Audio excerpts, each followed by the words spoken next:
Christian Sheppard, welcome to the Bookshelf Conversations. Thank you for having me.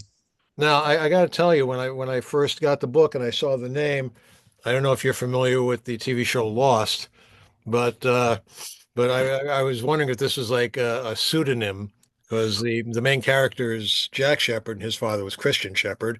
And they're both Red Sox fans. Yeah, that's right. That's right. That was And Prince.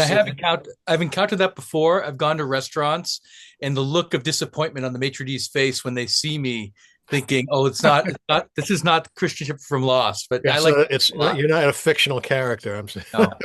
So we're here to talk about your new book, The Ancient Wisdom of Baseball: Lessons from Life from Homer's Odyssey to the World Series. Now, I'm loath to admit, but in my high school days and even college days, I've never read the Odyssey, but I will be picking it up after we finish with this. So why did you decide? What is your background? Why did you decide to do a baseball book in this fashion? Well, the my background with the Odyssey, I mean, I was lucky enough to start reading it early on, like in high school and everything. But I when I was getting, I have a doctorate in religion and literature from the Divinity School of the University of Chicago. Sort of my expertise is being a professor of literature and religion, and specifically studying from the point of view of rhetoric and how people trying to communicate what they experience as ineffable experiences of ultimate reality, what type of literary means do they use to try to describe those experiences? So my dissertation was actually on Walt Whitman and Walt Whitman's mysticism. And my first book I edited is a collection from the University of Chicago Press on comparative mysticism, talking from modern mystics to medieval mystics to ancient Greek inspired people claiming to have met Zeus. And so that was my point of view.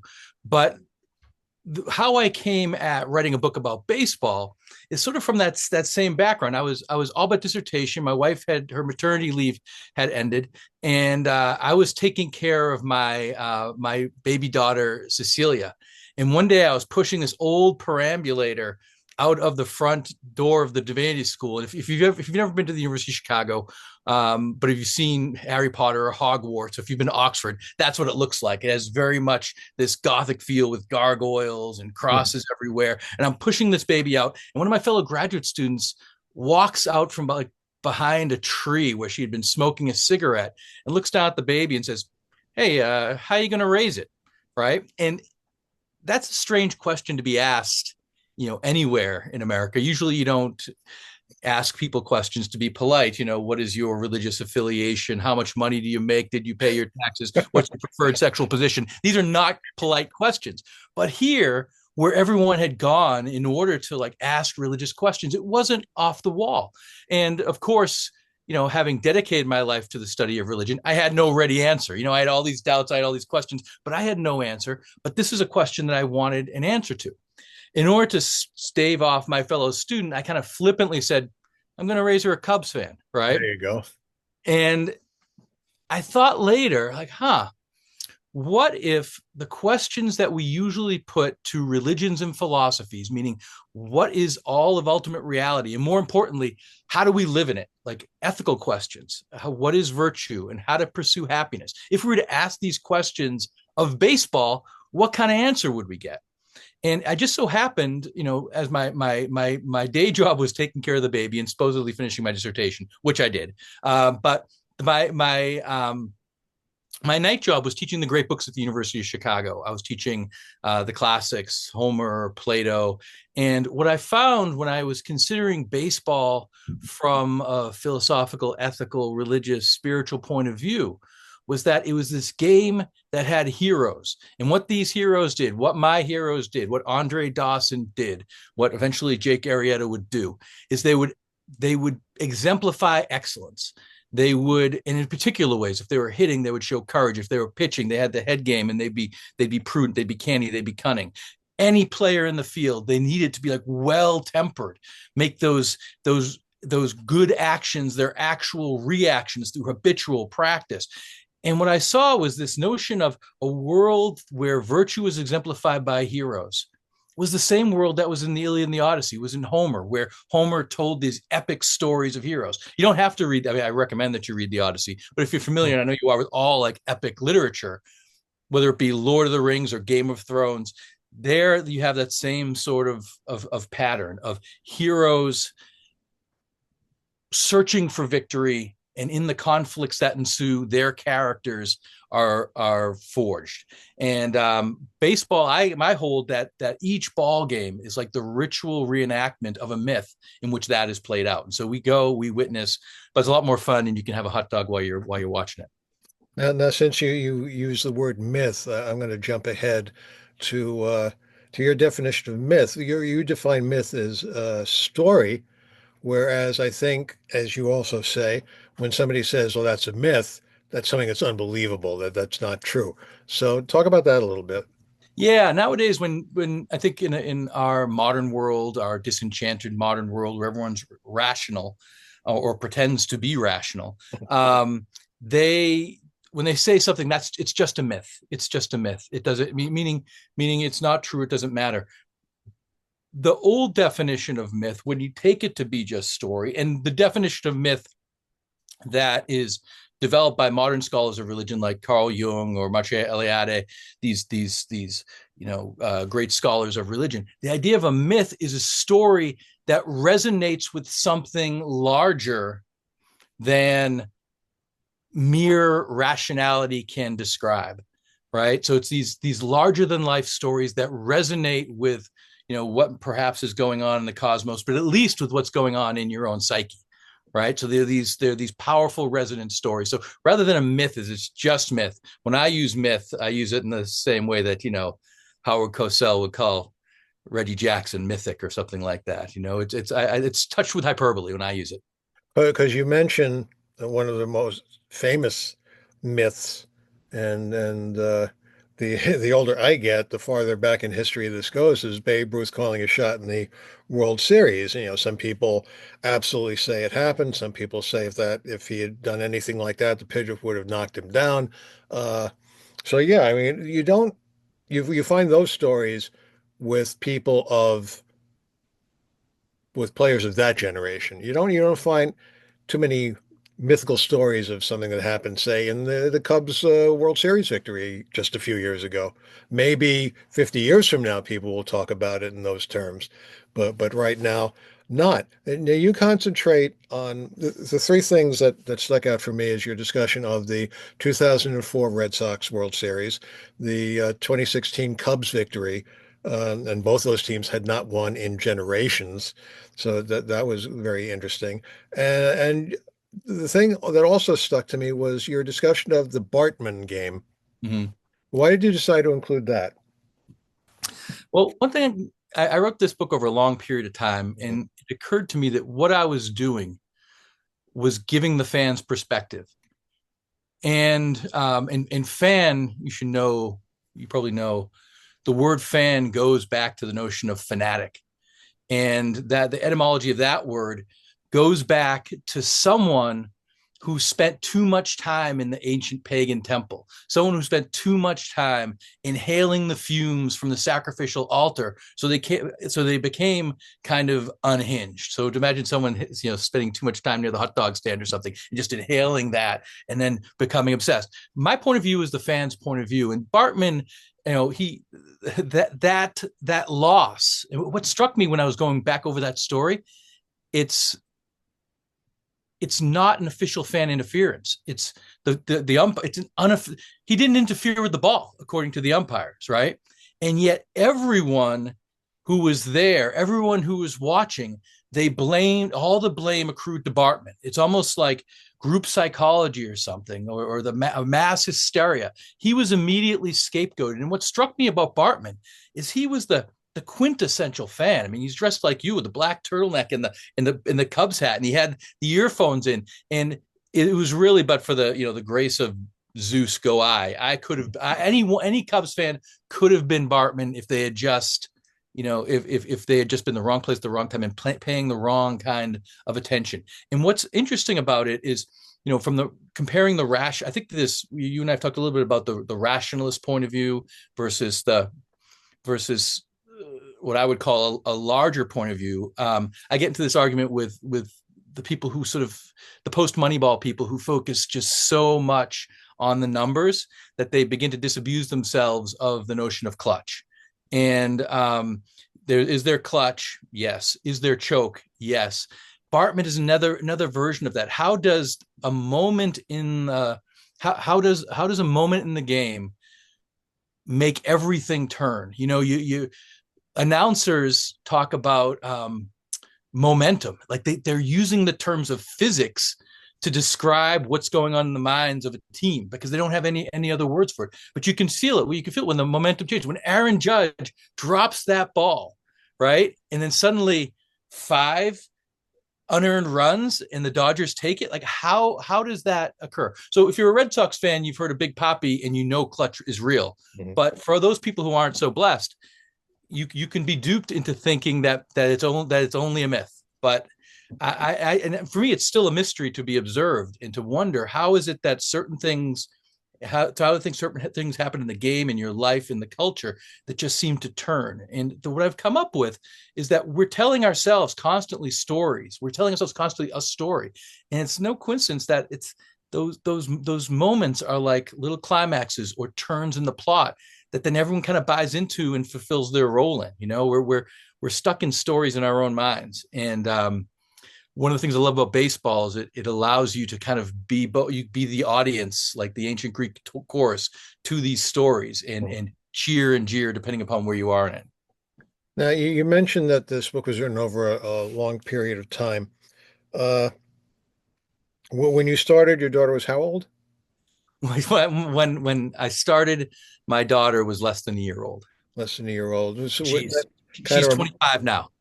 it kind of reminds me of a situation with my daughter when she on her second birthday, we were visiting friends in Binghamton, New York, and we went to the minor league ball game there. And when she was an infant, my lullaby to her was "Take me out to the ball game." Nice. So when we got there, I came to the seventh inning, and everybody started singing it. Like she looks around, she was like stunned. Everybody knows this song. So Yeah. that was a happy memory for me. Uh, Yeah, I had a moment like that in the book too. When I remember vividly when Cecilia first became aware of taking me out to the ball game at the park, and the notion that just all these people who had been sort of little atoms floating around, doing their own thing, keeping the score, eating food, suddenly all stand up together and all sing along. After the end, everyone sat down. She's like, again, let's do that again. Now, you mentioned she's an adult now. This book came out fairly recently. Did you show her the manuscript along the way? Did you consult with her at all? Did she have any issues with, I mean, I think, well, she's a little bit older, so she's more mature, but like if she had been a teenager now, she may have said, "Oh, Dad, you're embarrassing me. I don't want to be in your story." Was there any discussion along the way? Well, she's a very great disposition, and so she's been very supportive. There were I didn't really give her the choice. I let her read it before it was going. Well, and there in one slightly earlier part, I have a section on Chris Bryant. And I shouldn't even be saying this because she had me take it out, but there was when she was a teenager, I think she kind of had a crush on Chris Bryant. Mhm. But and there was a slight allusion to that, and she says, "Daddy, that's cringy. Take that out." So but I do actually have Chris Bryant in Chicago, this young player, um, was phenomenal, especially in that 2016 year and the years before. So he's one of the few contemporary players where I talk about what it means for a young player to kind of achieve this level of fan devotion and appreciation. And she loved Chris Bryant like we all do Mhm. in Now, Chicago. again, this is written over a period of time. I'm always curious, how much do you rely on your memory versus going back and doing, let's say, research on the game? Because as a lot of people know, memories tend to be fuzzy. Uh, your memory, we could be watching the same game in the same place at the same time, and your memory of something will be different than mine. So, what was your process along those lines? Yeah, that's a great question. My wife and I have this argument all the time. Um, she's a very diligent person, and I'm kind of a more of a storyteller. And I think for one thing I like about this book is I feel like when I tell the stories, this is why I think you don't necessarily need to read the Odyssey to read my book. I tell the stories in a way that's I think pretty alive, pretty vivid. I think I retell the baseball stories that are pretty alive and pretty vivid. And the reason why is because I'm telling them from memory when I'm writing them. And so for me, there's there are flashes of moments that I'm trying to get to, that I'm trying to convey. After I write it, I'll go back and make corrections to make them correct. And I didn't succeed all the time, but Mhm. my wife, the first editor, and the editors, my publisher, they'll go back and say, well, this, El Duque's pitch sequence was not quite the way you remembered it, and I'll try to fix it that way. But really, what I'm trying to do is do justice to my memory of the meaning of the moments that I'm recalling, which gets me in trouble, and then I have to rewrite things. But I think it pays off in the energy I bring to the telling of the story. Now, you mentioned working with editors. It's always helpful to have someone at the publisher who's knowledgeable in your topic. It seems like you had that experience. No, no, I didn't have. Oh, They whoops. they weren't knowledgeable in the topic. They were fantastic editors, and Mhm. actually, this is one thing that was great because I was so I'm so into Homer and I'm so into baseball, and my primary editor, she's an athlete. She actually is a coach for archery, and she actually helped with the specifics of describing Odysseus shooting the arrow. She gave me some nice, but she kind of took a larger view, and I think helped me write it for people who haven't read the Odyssey and people who aren't necessarily baseball fans. I think Mhm. I keep it at a level of that. And one of the things that, for example, when I was talking about the when I was talking about temperance and that virtue of temperance, when people have to keep themselves tempered, she said, you describe this well, but one thing that would help is, can you describe it when someone loses their temper? And I said, I can. And I went back to my journal from before because I remembered vividly when Lou Piniella gets in an argument with one of the umpires at Wrigley Field, and I was there with Cecilia. And that little piece of the book was, say, put in, you know, maybe a month outside of done date. It was Mhm. one of the last things I was put in that book, but it was actually had been written in large part, that afternoon when I got back from the game with my daughter.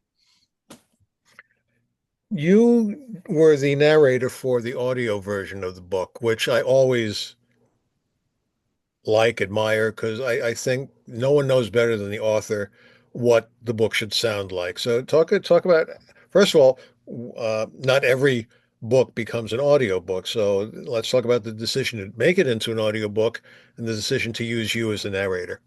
Thanks. Yeah, I'm really happy with the audiobook. I'm glad we did it, even though it cost more money than to have a voice actor do it, and it could cost more time and more energy on my part.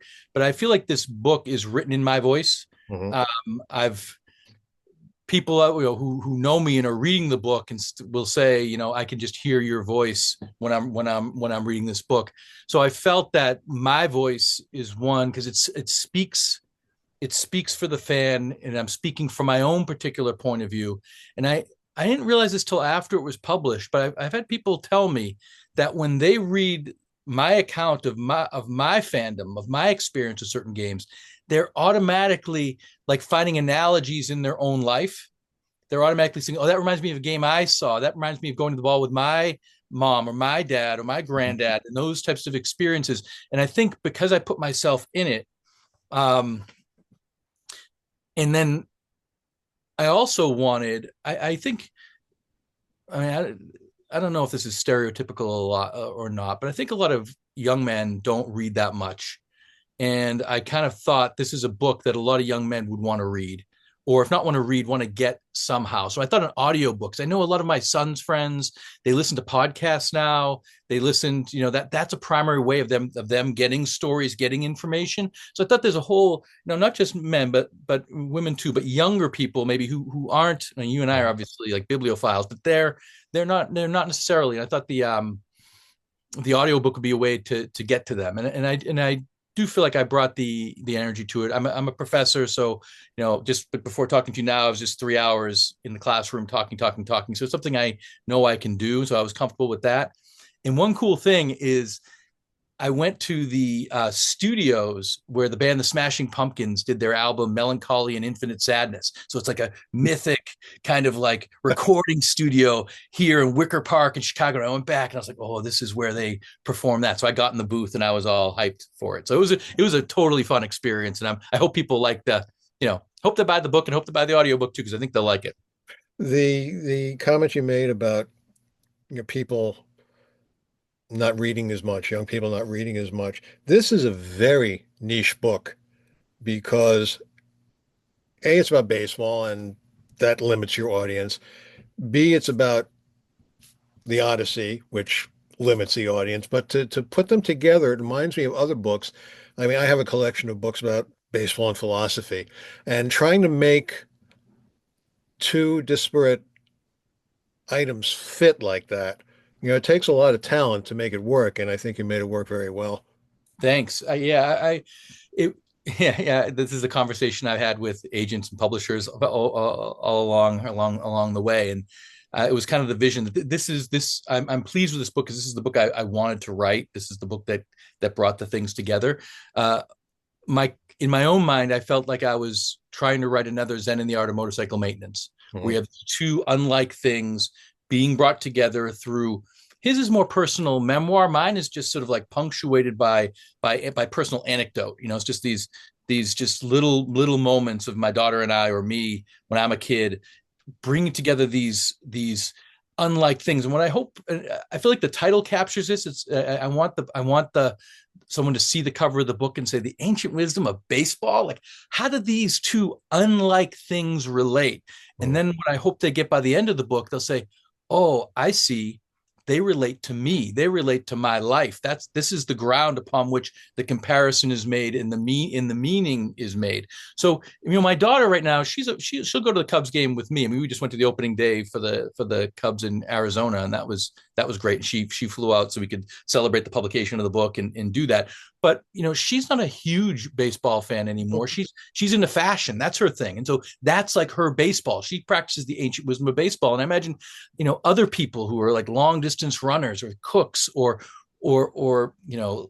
as my wife's case, litigators, whatever their thing is that they're into, wherever their passion is, that's where they would pursue excellence. That's where they would find the mythic meaning in their lives. So I hope people aren't can see that I make it nichey because our own lives are necessarily like a niche. Even baseball fandom, no one's. I don't think anyone's really just a fan of baseball. It's always like with your hats. It's always mediated through a particular team. Like you're a Mets fan, and that's where you get it. Where in football, people are just fans of the NFL in a lot of ways. But I think baseball, it's local. It's almost like Federalist. It's like it's like the local parochial thing is that which mediates our relationship to the game and everything else. And so I wanted the book to kind of reflect that. Given the topic of the book, was it hard to find a publisher? Well, I yes, and it was funny because I had some great experiences with editors. I had editors at university presses and editors at like big mainstream presses. Have long conversations with me and like they got it. Like when they read the prose, read those opening chapters about growing up in Boston and Fisk in Fenway Park and Odysseus. They got it and they were all, but then when the marketing people got a hold of it, they'd be like, he doesn't have a baseball platform. He's not a baseball person. What are we going to do? And they wanted, and there was advice to like, oh, make it just purely into the ancient wisdom or purely into baseball or do it this way or that way.